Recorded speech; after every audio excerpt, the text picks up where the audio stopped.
Ok. Teórico 5, tema predicción de genes, gene prediction.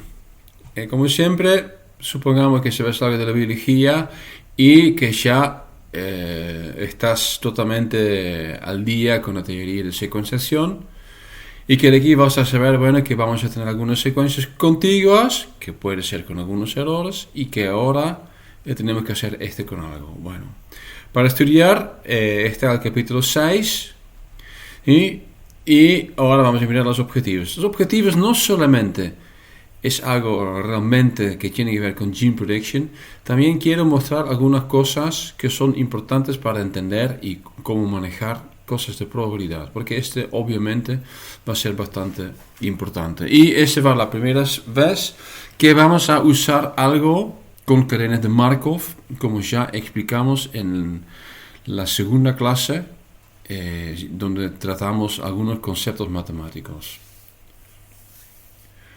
Ok, bueno, cosas que tienen que ver, obviamente, al data mining, un poco al genome browsers. Yo creo que les conviene que si ya hicieron un trabajo práctico de genome browsers, por si no, tampoco hay problema. Y obviamente, lo que sigue después es lo que se llama asignación de función. Ok, vamos a volver al curso, al hilo. Ya hicimos la parte de secuenciación, entonces supongamos en nuestro proyecto que ya tenemos la secuencia de nuestro genoma y ahora tenemos que decir, bueno, acá tengo todo ARN, pero ¿dónde están los genes? ¿Sí? Ok. Es un área bastante amplio. ¿Sí? Gene prediction, gene finding, se refiere típicamente al área de la biología computacional involucrada en identificar regiones de secuencia que presentan funcionalidad biológica, especialmente genes codificantes. Acá estamos volviendo a lo que ya hablamos varias veces. Un gen puede ser mucho más que un protein coding sequence. Y bueno, y para hacerlo un poquito más difícil, podemos confundirnos de nuevo. Ahora en esta clase de gene prediction vamos a mirar más que nada a protein coding sequences. Ese es como el paradigma, ¿sí? Dos razones, aunque los otros genes también son importantes, al final lo que estamos mirando muchas veces sí es a nivel proteica, porque las proteínas están más cerca relacionadas con el fenotipo que por ejemplo un gen regulatorio. Por otro lado, tiene cosas que quizás les van a sorprender un poco, pero vamos a mostrar que estamos buscando algunas características que son típicos de protein coding sequences y que vamos a usar estas características para identificar los protein coding sequences. Y lo vamos a hacer con algo que se llama probabilidad. Bueno, para otros genes en realidad es igual. El único es que las características son diferentes. ¿Ok? Bien, ok. Entonces, especialmente genes codificantes, pero también otros elementos funcionales, tales como genes ARN y regiones regulatorias, en realidad es parte de lo que se llama gene prediction. Bueno, claramente que es un paso clave en la comprensión del genoma. Bueno, mucha gente está pensando, pero bueno, para eso usamos BLAST. No usamos BLAST para y puede decir sencillamente por qué. El por qué es que, por ejemplo, si miramos al genoma humano, es que el 97% no es coding sequence. Entonces, para usar gene prediction, para usar BLAST para gene prediction es muy costoso. Ok, entonces las características típicas. Bueno, entonces, ¿qué es lo que sabemos? Bueno, es una cuestión de lógica. Sí, entonces ARN codificante debería tener, bueno, pocos codones stop. ¿Sí? Entonces, ya nos genera una posible forma, intuitivamente, vamos por ahí, que podemos buscar open reading frames largas. Bueno, ya miramos en la clase de evolución molecular que existe algo que tiene que se llama codones con alta preferencia, y ese también se puede usar. Pero bueno, al final, más o menos la mitad, cuando vamos a mirar a los métodos que realmente estamos usando, es que hay otras señales. Y esas señales no tienen tanto que ver, por lo menos no en una forma directa, con, por ejemplo, la preferencia de coronas y con ORFs. De cualquier forma, ¿qué cosa que vas a usar? Siempre la clave acá es usar algo con probabilidad alta. Ok. Vamos al primero. Orfing. ¿Por qué Orfing? Porque Orfing es algo que conocemos todo. Yo supongo que en alguna clase de biología molecular ya la estaban mirando un poco. A veces es algo que tenés que hacer cuando vos trabajás con una proteína, con un gen. Es que tenés que mirar, bueno, tengo la secuencia correcta o, por ejemplo, hay un ATG alternativo, hay splicing alternativo. Bueno, en este se puede usar Orfing, pero para gene finding, bueno, ¿cuál es el problema? Bueno, vamos a mirar, ¿sí? Entonces, ¿qué es Orfing? Bueno, buscar los open reading frames. ¿Y cómo los hacemos? En realidad buscamos los stops y buscamos los starts. Bueno, una pregunta, y voy a dejarme en silencio unos 10 segundos para que lo puedan pensar. ¿Qué será más poderoso? ¿Buscar codones stop o buscar codones start?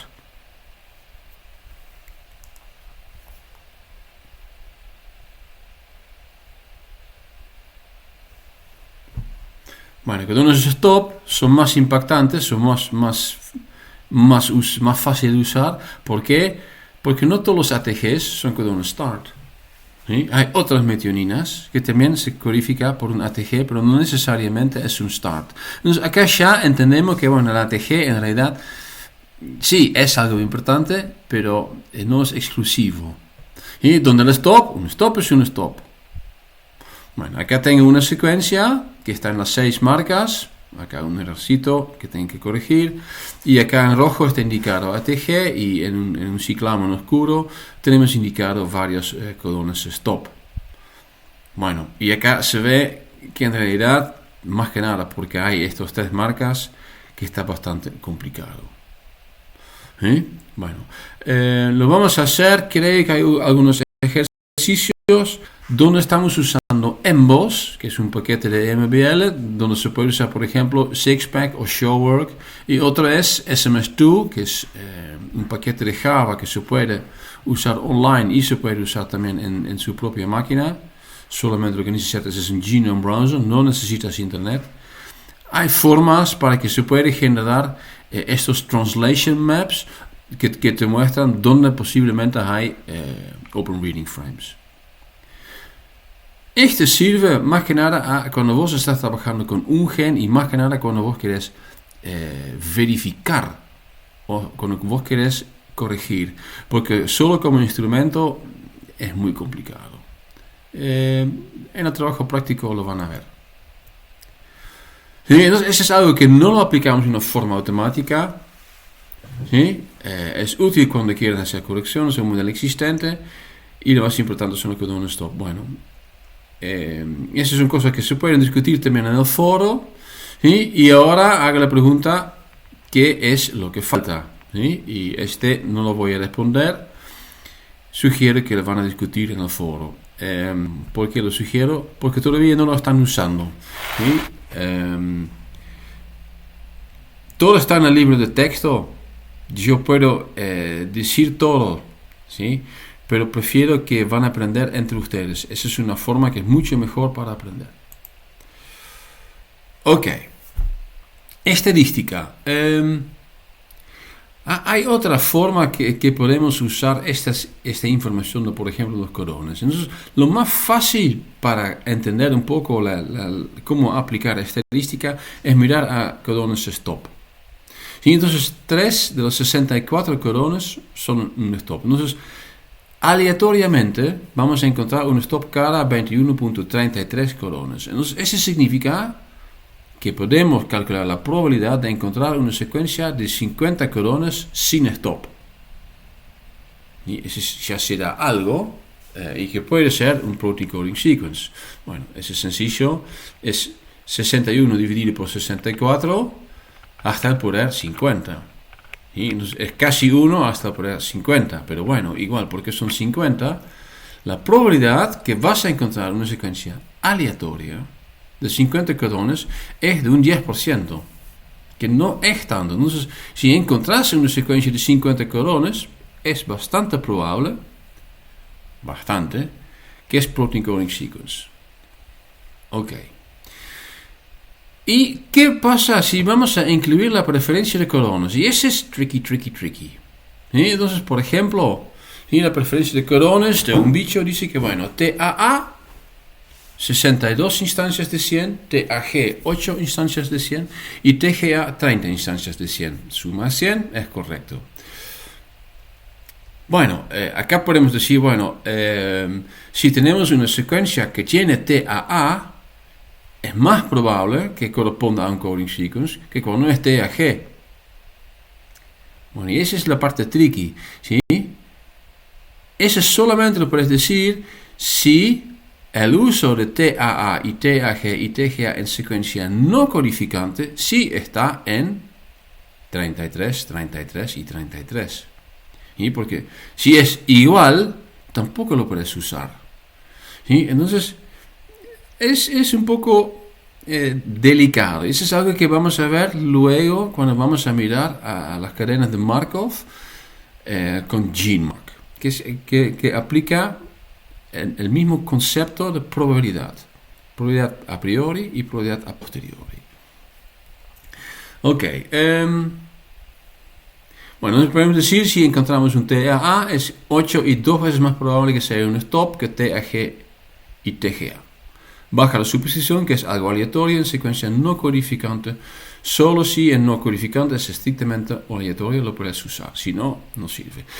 Bueno, el problema que tenemos con este es que te genera muy poco poder.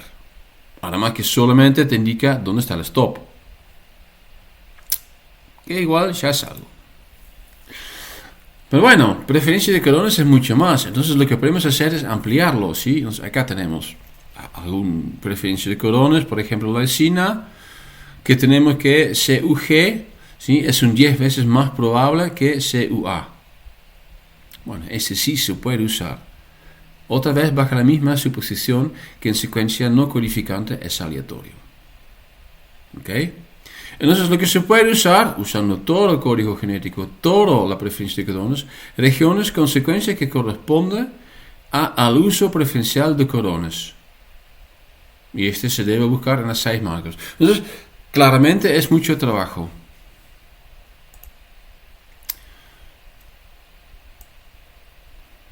Bueno, y acá vamos a un concepto que es muy importante en biología computacional. Lo que tenemos que hacer primero es lo que se llama el training. Vamos a entrenar. ¿Y por qué tenemos que entrenar? Bueno, por eso hacer la pregunta, ¿cómo voy a conocer la preferencia de cordones? Y para este necesitas datos de, bueno, esa secuencia codificante y esa secuencia no codificante. ¿Ok? Bueno, y de aquí era importante tener también la parte de ESTs. ¿Sí? ¿Por qué las ESTs? Porque las ESTs claramente te indican, bueno, esta es una secuencia codificante donde esta es una secuencia de un intrón. ¿Sí? Y esas son dos subsecuencias que en tu análisis de training tienes que separar. Ok, entonces podemos decir que tenemos un orden más probable si los tienen los cordones más probables. Y eso se puede hacer y ese es un truco, otro concepto que usamos mucho en la biología computacional, es con una ventana corrediza. Eso es algo que van a hacer en trabajo práctico 7 características de proteínas con una cosa totalmente diferente, pero el truco es lo mismo. ¿Qué hacemos con una ventana corrediza? Bueno, acá se ven ventanas. Y supongamos que eso es una secuencia y lo que decís que, bueno, yo quiero ver, ¿sí? Por ejemplo, cuál es la probabilidad de una secuencia codificante en base de la preferencia de cordones. Pero bueno, ¿qué tamaño tiene la ventana? ¿50 o 100 o 25? Y entonces, si son, por ejemplo, si son 100 aminoácidos, te vas a mirar a 300 nucleótidos y vas a mirar cuál es el uso de cordones preferenciables. Bueno, luego decís, bueno, esta ventana lo voy a correr una posición, otra posición, ta, y cada vez haces el cálculo. Entonces cada vez vas a tener un valor de probabilidad y que de aquí te genera un plot y puedes decir, bueno, esta región es probablemente codificante y esta región es probablemente no codificante. Bueno, creo que está claro. Lo que espero que también está claro es que el tamaño es muy importante. Sí, tenemos que elegir bien el tamaño de la ventana, pero también me refiero a la existencia de intrones. Bueno, los intrones en realidad no son tan importantes. Lo que es importante es el tamaño de los exones. ¿Sí? Por ejemplo, un exón de solamente 10 codones es muy difícil para que puedas detectar alguna significancia estadística sobre la probabilidad, que es algo que corresponda a la preferencia de codones. Ni hablar si los exones son de un solo nucleótido y si existen exones de un nucleótido. Entonces, bueno, acá vemos que se puede usar, pero tiene algunos límites y estos límites son muy importantes, o el límite muy impactante es sencillamente el tamaño de los exones. Otro detalle, pues es algo más técnico y sencillamente requiere más poder, es que obviamente tenemos que saber cuál es el reading frame. Y con intrones puede ser que se corra el reading frame. ¿Ok? Bueno, pero hay otro problema. Y ese problema también quiero que ustedes lo van a discutir en el foro o no sé, en el pasillo tomando un cafecito. ¿Sí? Y ahora tienen que pensar en cosas que ya hablamos en, digamos, la clase de... ¿Qué clase era? Evolución molecular. Sí, evolución molecular. ¿Sí? Hay un problema grande en este, ¿sí? La preferencia de codones. Hay que pensar en a qué realmente corresponde. Ok. Entonces, luego que se van a discutir van a concluir que, aunque es posible usarlo, no es lo mejor. Entonces, para identificar todos los genes codificantes necesitamos otra cosa. Bueno, hay un estudio, y supongo que hay algunos más, pero yo me baso acá, esa figura es de este estudio, que no me recuerdo cuál es, lo tengo si lo quieren, en lo cual están identificando, mostrando patrones que existen en protein coding sequences que no existen en ADN no codificante. Y estos patrones, bueno, acá dice no relacionados, por lo menos no tienen una relación directa al coding sequence. Y trata de acá de los spaces of separation NXN, donde X es el número, ¿sí? Acá tenemos dos gráficos, uno que corresponde al coding y otro que corresponde a non-coding. Y acá space of separation es X. Space of separation es X. Ok, entonces acá trata de T. El mismo pasa para A, C y G. Entonces, ¿qué es lo que se nota? En secuencia codificante, acá, por ejemplo, tenemos percentage difference from expected. ¿Qué es expected? 25%. ¿Sí? Y acá tenemos percentage difference from expected. Está en 7%. ¿Sí? En posición 1 está en 3.5%. Y dos posiciones significa 2, otro residuo, T, otro T. Significa que ya llegamos a más o menos un 13%. Bueno, no es tan alto, pero lo que se ve es que hay un patrón repetitivo. ¿Sí? Y ese patrón repetitivo sencillamente no está presente en non-coding sequence. Y lo más sorprendente es que la repetición sigue siendo con probabilidades altas. ¿Sí? Entonces acá estamos mirando bueno, aparentemente a 197 posiciones, todavía es más probable que vamos a tener una T que otra. Bueno, Este sí es algo que sí se puede usar. ¿Por qué? Porque ese es específico de coding sequence, no presente en non-coding sequence. Bueno, ese también es un ejercicio que se puede hacer usando ambos. El paper está disponible si lo quieren tener, es bastante simple. El output, ese es un ejemplo claro de otra vez, ese funciona con ventanas y muestra otra cosa, es que es importante tener un umbral. Entonces acá hice algún cálculo y dice que bueno, la predicción será que este pedazo, ¿sí?, es coding y que este pedazo es coding. Y luego tenemos un pedazo donde dice que bueno, la verdad es que no sé, ¿sí? Y hay una región que tiene un score muy bajo que aparentemente, según este ensayo, es non-coding. Bueno, si lo vas a mirar, vas a ver que, por ejemplo, este pedazo, aunque está en la región non-coding, es tan chiquitito que es imposible que pueda ser un intrón. Entonces, probablemente ese será todo coding sequence. Acá probablemente tenemos un intron y acá tenemos otro exon. Pero bueno, no está súper claro y acá no tenés directamente, la ATG está acá y acá tenemos GTAG y acá tenemos la TAG. Este no, pero sí es una herramienta que te ayuda a identificar regiones que corresponden a exon. Bien. Vamos a seguir. Vamos a volver a lo que hablamos en la clase de conceptos matemáticos, Markov chains. ¿Sí? Es entonces una repetición porque es algo abstracto que no conocemos. Tenemos cadenas de Markov y los tenemos de varios órdenes, y el de primer orden es el más simple, es un proceso estocástico de tiempo discreto con la propiedad de Markov. Y la propiedad de Markov, ese ya lo miramos, es algo que dice que, bueno, por ejemplo, si estamos en un juego, ¿sí?, de mesa y que tenemos que tirar dados, supongamos que estás en esta posición y si tiras 5, te vas a terminar acá.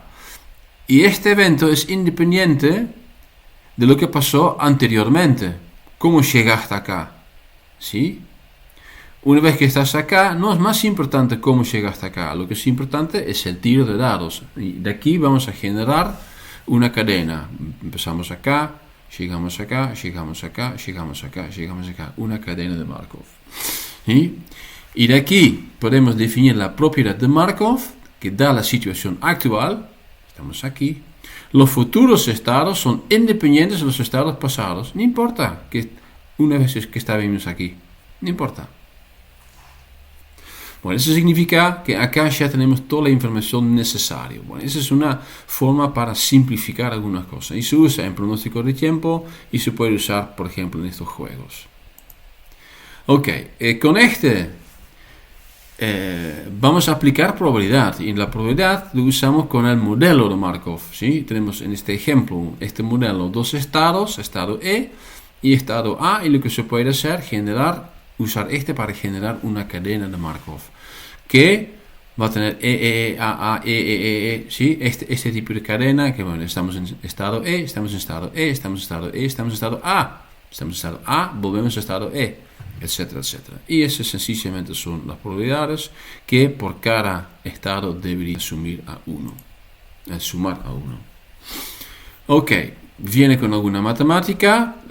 Por ejemplo, el ejemplo de pronóstico, tenemos dos tipos, sol y nublado con lluvia, que viene con esta matriz. ¿Sí? Eso significa 90% y 10%, sol y lluvia, una vez que tenemos un día con sol, y si tenemos lluvia es 50-50. Si tenemos un vector inicial, por ejemplo, hoy es sol, 1, 0, entonces, podemos generar un pronóstico no solamente para mañana, que será x2, pero haciendo una cadena también podemos generar el pronóstico para x3, ¿sí? Mañana pasado. Y el resultado es un Markov chain. Bueno, ¿cómo lo vamos a usar? Bueno, obviamente lo vamos a usar en compararlo con nuestra cadena de ADN.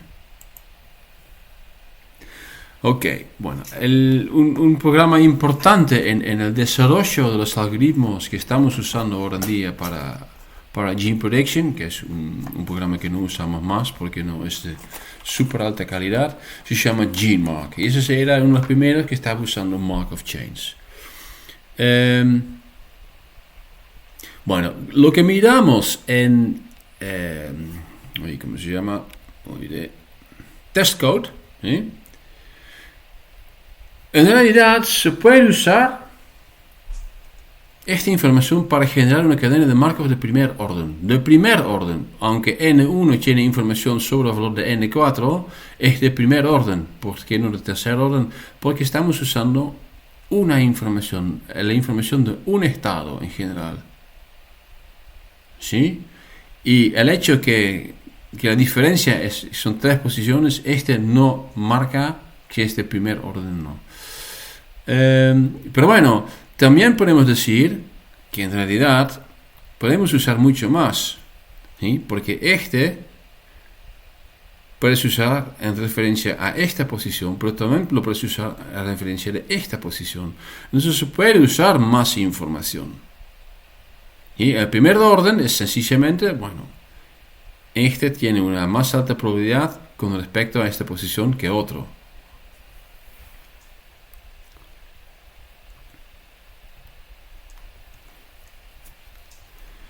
Ok, un detalle, ¿existe zeroth order? Sí, este también existe y este corresponde al porcentaje de los nucleótidos, ¿sí? El porcentaje GC.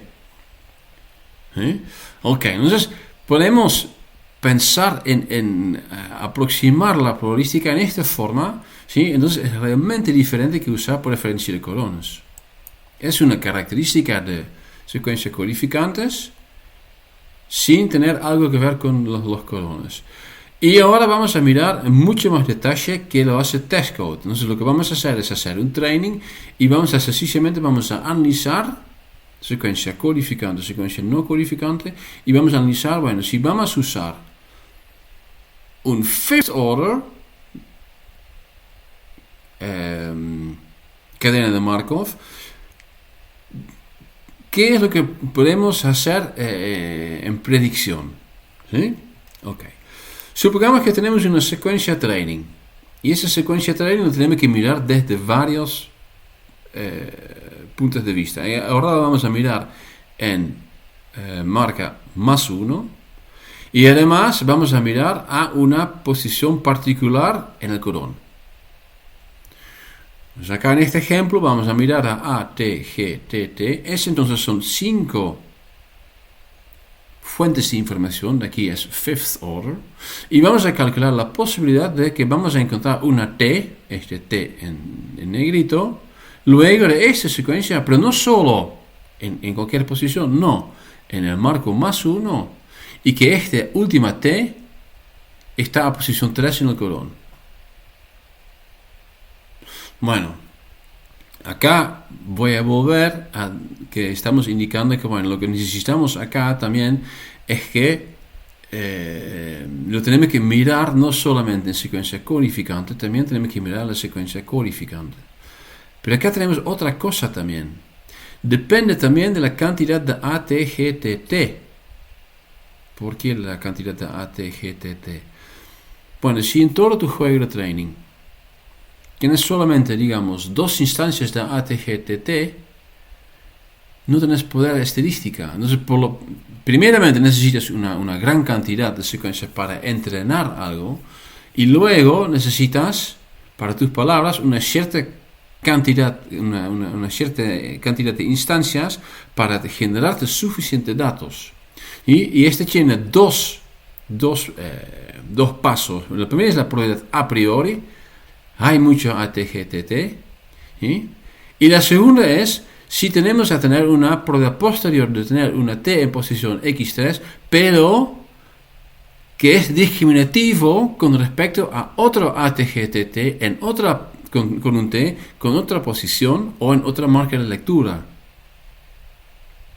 ¿Sí? Entonces, bueno, los cálculos van a ser muchos y es algo que es bastante complicado porque vamos a tener varios cálculos. Ok, entonces este análisis de la secuencia training en marca de lectura más 1, tenemos que repetir con más 2, más 3, etcétera, etcétera. Y bueno, este genera 6 modelos con 6 matrices de transición, ¿sí? Que corresponden a la secuencia codificante. Bueno, acá tengo otros ejemplos. Por ejemplo, la misma secuencia en training, ¿sí? Pero en miércoles 2, más 2 y otra vez posición 3 del codón. ¿Sí? Acá se puede ver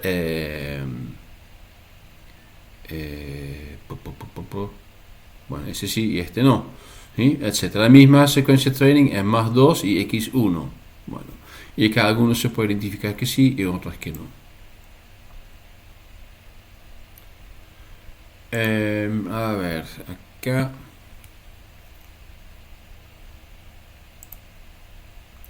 Ok, una vez que tenemos el training, lo que vamos a hacer es aplicarla a un target y con el target otra vez con una ventana. Entonces vamos a calcular la probabilidad de cada posición de a qué corresponde, ¿sí? Y si el conjunto corresponde a una secuencia codificante, vas a calcular la probabilidad que tenés un pedazo de secuencia que tiene alta posibilidad de ser secuencia codificante o no.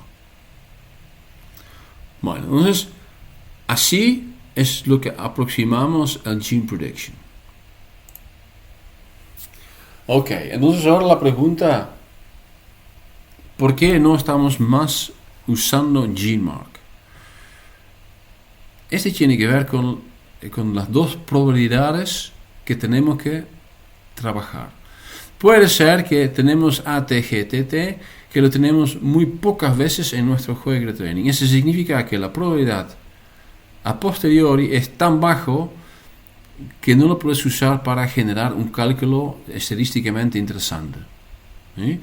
En otras palabras, puede ser que una cierta subsecuencia no es informativa. ¿Sí? Puede ser por falta de datos. Y acá ya podemos tener alguna idea. Entonces, si estamos hablando de fifth order, es 4 hasta el poder 6. Son unos 4000 combinaciones. Sí, ok, está bien. Pero si estamos mirando al sixth order, que debería ser más poderoso porque en realidad estamos usando ahora la información de 6 posiciones en lugar de 5, pero acá hay muchas más combinaciones. De aquí vas a identificar tus combinaciones en menor cantidad. Y hay algún punto donde vas a decir, bueno, aunque sixth order será teóricamente mejor, no tengo suficientes datos para manejarlo. Bueno, y el segundo es que la probabilidad de alguna combinación en secuencia codificante es igual a la probabilidad de algo no es codificante. Eso se llama la probabilidad a posteriori. ¿Por qué? Porque no es capaz de hacer una discriminación. Y bueno, por eso usamos otro truco que es el Glimmer. Gene Locator and Interpolated Markov Modeler. ¿Y qué hace Glimmer entonces? Bueno, el Glimmer hace un training, pero no solamente con fifth, sixth order, no, hace un training con un montón de órdenes. Acá Glimmer calcula las P de A, C, T, G, de A, de C, de T y de G, después de un K-tuple, donde el K-tuple está entre 0 y 8. Entonces va a tener desde 0th order hasta el 8 order. ¿Sí? Bueno, entonces desde el training hace el cálculo, ¿sí? A priori, esta palabra. ¿Hay suficiente de esta palabra para usarlo o no?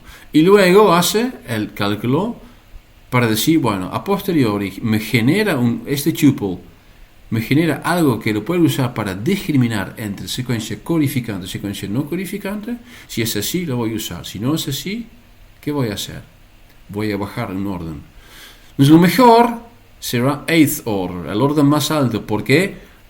Porque estás usando más información. Estás usando una información de 8 posiciones. Pero puede ser que sencillamente por el largo, que no es informativo, que no es discriminativo. Y vas a decir, bueno, entonces voy a usar 7th order. Y quizás este sí da. ¿Sí? Por eso se llama Interpolated Markov Modeler. Depende de la palabra qué orden está usando en su cálculo de probabilidad. Bueno, tarea interesante será escribir el software para y bueno, espero que se den cuenta que es algo que es muy, muy complejo. Ok, esa es la base, ¿no? Ahora sabemos que, bueno, hay algunas cosas con probabilidad que sirven, otras que no sirven, ¿sí? El orthing es complicado, preferencia de colones se puede usar, pero tiene algunos peligros, y tenemos un método que tampoco es perfecto, pero que nos va a identificar las regiones más probables codificantes. Ok, Glimmer fue originalmente hecho para genes procariotas, y la pregunta ¿por qué? La respuesta es simple: por la presencia de intrones en secuencias eucariotas. Esa es la maldición, ¿sí? Porque resulta en que vamos a tener exones cortas, y esas exones cortas, porque es corta, nunca va a generar un valor interesante de probabilidad. Bueno, ¿hay algo particular? Sí, hay algo particular. Entonces lo que podemos usar también es la presencia de GTAG, que son las donor acceptor splice sites, ¿sí? Que son casi 100%, como se puede mirar en estos sequence logos. Hay más información, pero no es tan confiable y depende mucho de la especie. GTAG es bastante general. Pero bueno, ese sí se puede incluir, pero no se puede incluir en el mismo modelo probabilístico de Markov que estamos usando de Glimmer. Entonces lo que tenemos que hacer es incluir en otra forma. Bueno, y también estamos usando otras formas de probabilidades. Vamos a aplicar en un modelo de Markov. Ese será un modelo de algún software que no me recuerdo cuál es el nombre. Y se verá que hay un montón de estados, inserción, bueno. Es bastante complicado, ¿sí? Forward strand, reverse strand. Eso es lo que tienen que llenar las probabilidades con el training, y luego se puede aplicar a una secuencia genómica. Ok. Bueno, claramente que estos softwares tienen una complejidad altísima. Y ahora hay un Glimmer que tiene más o menos este modelo que se puede usar para eukaryotic gene finding. Ok. Bueno, ya aclaré al inicio por qué no vamos a usar, digamos, un BLAST. ¿Sí? Porque si vos tenés un BLAST, si vos identificás una secuencia codificante con un BLAST X, seguramente es algo que es informativo. La razón por la cual no lo usamos inicialmente en el gene finding es que tenemos demasiada secuencia codificante. Igual lo estamos usando, y lo estamos usando en los últimos paquetes de Gene Prediction, y uno de estos es Augustus Mas. ¿Y qué es Augustus Mas? Bueno, los que ya hicieron el trabajo de Genome Browsers lo van a entender un poco mejor. Y el ejercicio donde tenemos que hacer una cruza del análisis de BLAST, y para que podamos incluir esta información en el Genome Browser, eso es lo que más o menos hace Augustus, pero no necesariamente de un análisis de BLAST, pero por ejemplo con información de RNA-seq. Y RNA-seq te va a indicar claramente dónde hay, hay 5 y 3 UTR, pero si por ejemplo los intrones no están presentes en el RNA-seq. Entonces acá vas a identificar mucha más información. Este tipo de información se llama información extrínseca. La otra, lo que es la probabilidad, es la información intrínseca. Bueno, este tipo de información, que puede ser un match con un protein blast, o puede ser EST, o puede ser otras cosas, se llaman indicios. Y de alguna forma se puede incluir esta información en un algoritmo en una forma automática, y eso es lo que hace Augustus Mas. ¿Sí? Ok. Bien, hasta aquí creo que tenemos bastante claro cómo funciona más o menos la Gene Prediction. Claramente que hay muchos detalles que no nos vamos a poner, hay muchas fuentes de información que no discutimos.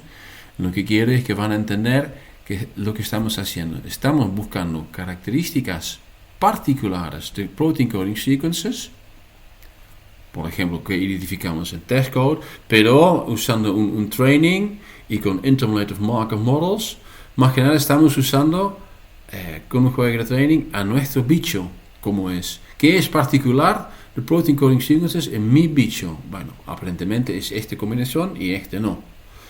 Aplicamos, por ejemplo, otras cosas para incluir una predicción de intrones. Bueno, este genera un modelo de Markov muy complejo, pero con este modelo de Markov ya sabemos que podemos generar cadenas de Markov y esta cadena de Markov nos indica si algo es codificante o no codificante. ¿Cómo lo hacemos con otros genes no codificantes? Bueno, como ya indiqué, este depende otra vez de las características típicas del gen. ¿Sí? Entonces, si tenemos un NOT RNA, que es Natural Antisense RNA, bueno, ya sabemos, porque tiene que hibridar con el mensajero, entonces parece de alguna forma a una secuencia codificante. Entonces se puede usar más o menos las mismas técnicas para identificar NOT RNA. Bueno, microRNA, miRNA, bueno, estas tienen unos patrones de conservación de secuencias y tienen algunas estructuras secundarias. ¿Sí? Ya lo hablamos en una clase de covarianza. Esas serán las características típicas de estos tipos de genes. Bueno, no me voy a poner en explicar exactamente cómo lo hacemos, cómo lo hacen porque hay tantos RNAs diferentes que tienen cada vez sus características particulares, que es un poco, ¿qué es exactamente lo que tenés que hacer? Tenés que buscar en la literatura cuáles son las características y ver si existe un algoritmo para que lo puedas hacer o no. Ok, bueno, mucho más no tengo que decir. Era una clase corta, no todo es tan larga como NGS o Molecular Evolution. Y bueno, si hay algunas preguntas, les veo en el foro.